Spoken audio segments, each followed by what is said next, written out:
নমস্কার বন্ধুরা, রূপাস কিচেনে সবাইকে স্বাগত। সকলকে জানাই শুভ দুপুরের শুভেচ্ছা। রোজকার মতো দেখো দুপুরের মেনু নিয়ে চলে এসেছি। আর আজকের দুপুরের স্পেশাল মেনু কি আছে, এখানে দেখো বানিয়েছি চিংড়ি পোলাও।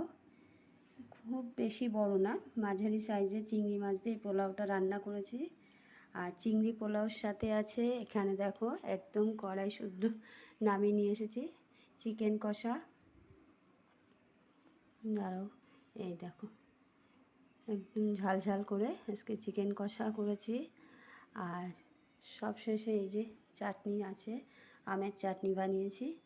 এই হলো বন্ধুরা আমার আজকে দুপুরের আয়োজন কেমন লাগলো বন্ধুরা সবাই জানিও। ও আর একটা জিনিস তোমাদের দেখায়নি, সেটা হলো স্যালাড। ওটা যখন খাবো তার একটু আগে কেটে নেব। তাহলে কেমন লাগলো বন্ধুরা সবাই জানিও। টাটা।